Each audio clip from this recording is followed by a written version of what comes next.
Listen, I think this does bring up a big question, the concentration of power in the White House, which is, what do we really want from our government, in the sense of, there's been a no kings rally. Do we really want no kings, or do we only want like our king and we don't like the other people's king? I think right now we're living through a moment where I think the lesson should be, look, we actually really don't want any king, because any king has the potential to become a mad king. That if whether you're conservative or liberal, I think we should all be able to agree the Constitution is a document that is based on a premise that not all the power should be in the hands of one person, right? Like, I think that's like the basic idea of the Constitution. And I think clearly things are very out of whack right now, where there's almost like a non-existent Congress, right? Where that's not, it could behave like a co-equal branch of government, and it isn't. I think it's at this point the weakest branch of the government. Maybe then second is the courts, and first, of course, is the presidency. And that doesn't seem to be working all that well. But I will say, I think this part of this comes out of the fact that people feel like they're voting for change and not getting change. And when they don't get change, we become more susceptible to the argument that one person's going to get elected, ignore all the rules, and at least get something done. I think the danger here, of course, is that if you are a president who is ignoring the law and using executive fiat to get your way, you're not actively getting the consent of the governed. The other thing that I think is genius about the Constitution, and they didn't get everything right, let's be clear, is that the process by which it imagined policies passing or wars being made, or all sorts of large civilization scale things happening, was that the president would have to go to the Congress to get things passed, and the Congress would serve as a stand-in for the rest of us, so that when a president wants to launch a war, the president has to go to the small d democratic institution and say, hey, all of you people who are going back to your districts and talking to people and having to get reelected, hey, I need your consent. And through you, I'm getting the consent effectively of the public. It's not a good situation when a president can wake up any day he wants and decide, I'm going to start World War III, and I'm not going to get consent from anybody. I mean, that's not working out really well right now. So I think, like, when we defer to authoritarianism and the desire for one person just to do everything, we are writing out of the story the consent of the governed. And if you write that out of the story, your civilization is not that stable, right? Like, civilization stability is in part based on the idea that we all feel like we have some skin in the game and some consent. And I think right now we're experiencing the feeling of like, nobody has consented to this. And even the tepid resistance that you might find in Congress is not around because they completely step back. I mean, the dominating party in this case has completely stepped back. So the notion, I love that you say consent of the governed, because I was going to ask you about the need for this strength in the unitary executive. I mean, obviously, it seems to me something's broken, because the need to do everything by executive order now in America has spoken to the fact that Congress, there has to be sand in the gears. I mean, maybe you can speak to this, but also to the point, why do you need, I mean, this is to the overall plan, the master plan, why do you need this unitary executive theory? Why do you need the strength of the executive if you can in some way represent the voice of the people, the consent of the governed? It would seem to me you only need that strength if you don't have the consent of the governed. Bingo. That's exactly right. So the two seasons of Master Plan work together in this way.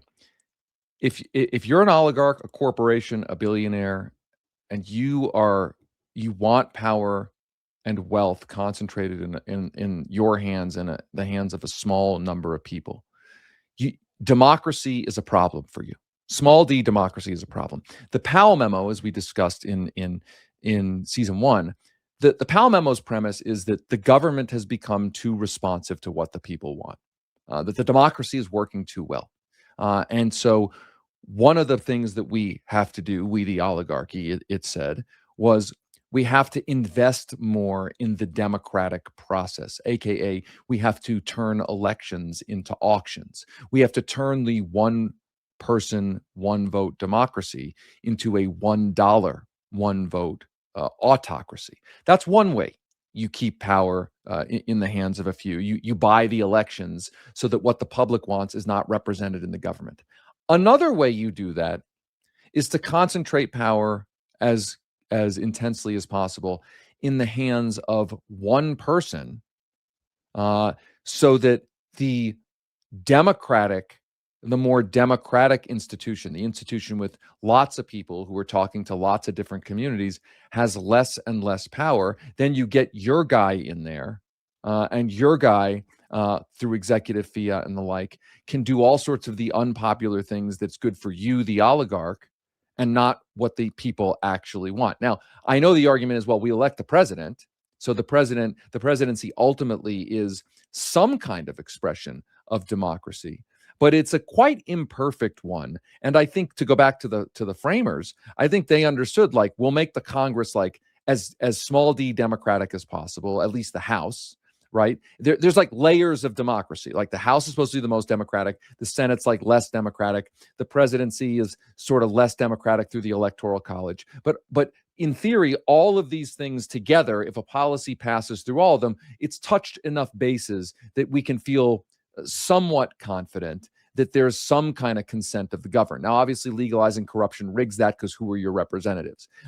Concentrating all the power in the hands of one branch, one person, also limits that. So if you're an oligarch, you've got the elections turned into auctions, and you got the power concentrated in basically one person's hands. Like, you have won the game. Like, democracy is now a term. It's not actually a functioning system. So I think, you've got to deal with both of these things. And it seems as though right now you have the naked outgrowth of it in Washington on a level we've never seen before. A lot of what you talk about and so beautifully lay out is the way in which this was done sort of furtively. I mean, it was, the seeds were sown, but it wasn't so obvious. It feels as though there is no sleight of hand now. It's really way out there. Yeah, I mean, I think it went from not as obvious to like insanely obvious. There were like 3 beats to that story. I think it became like pretty obvious in the Iran-Contra scandal. That was the first inkling. Like, that scandal, it's complicated, whatever. But what it's really about is Congress passed a law saying you can't fund covert wars in Central America. And the Reagan administration didn't like that and basically ignored that law. And hatched a scheme to sell arms to Iran to fund its covert operations, military operations in Central America, in defiance of Congress. And that became the fact that it became a big scandal was it was because it was so obvious. I think then you move into the post 9/11 era, where Dick Cheney is doing stuff like explicit warrantless wiretapping, not unapologetically doing all of the surveillance, the war on terror, the Patriot Act. So it becomes more obvious and more unapologetic. And now there's not even like any pretense. There's just no pretense that Donald Trump is throwing out there that he feels that he has to even pay attention to what is going on in the Congress. I mean, let's even take something that you might think is good that recently happened. Trump saying, "I'm just going to start paying the TSA agents." Now, obviously, I think it's unacceptable that we have starved the TSA of its basic funding. We're asking people not to work or to work without being paid. That's absurd.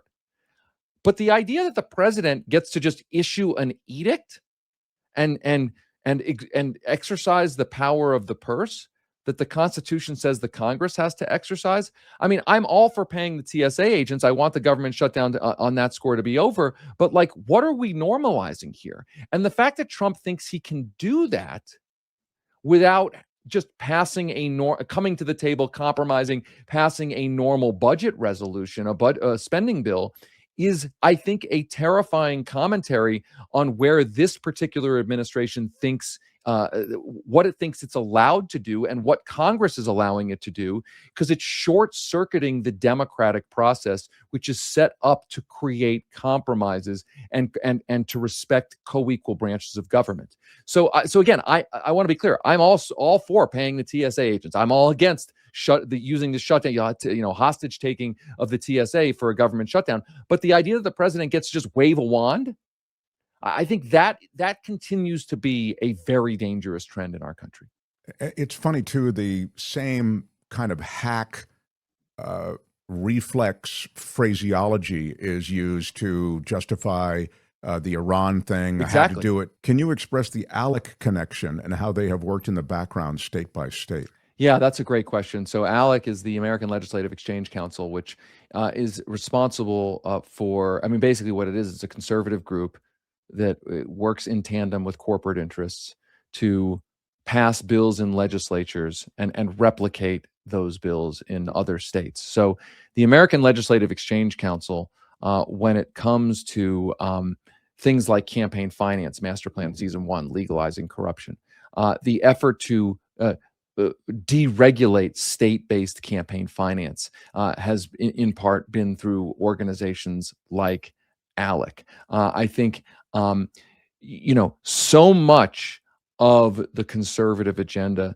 first starts in the states. And there is, it's relatively stealth in the sense that ALEC is a public organization. You can find out about it, et cetera, et cetera. I mean, their meetings, some of their task forces and meetings are secret, et cetera, et cetera.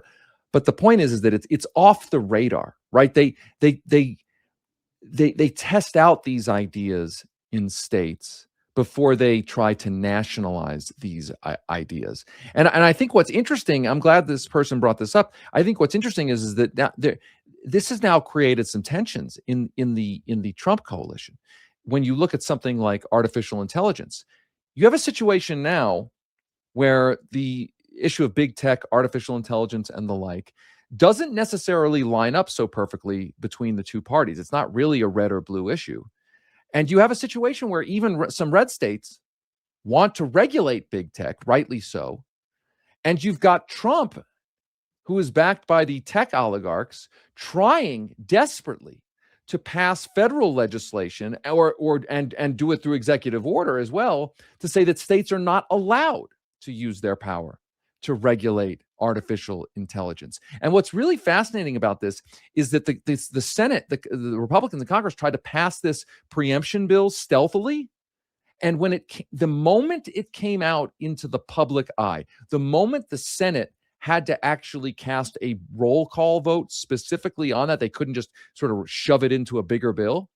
It was like a 99-1 vote. Everyone ran away, right? And it was a reminder of how the MAGA coalition on some of these issues at certain points is starting to fracture or show at least stress points that I think are going to become more pronounced as Trump tries to overstep his power. One other example, the warrantless wiretapping situation, which was a huge expansion of executive power. You see now they're having trouble renewing it for Trump, not just because there's progressive opposition, but you have some very conservative Republicans in Congress saying, hey, I don't want the executive branch to have the power to surveil everybody without getting a warrant. So I think we are moving towards a potential breaking point on some of these issues.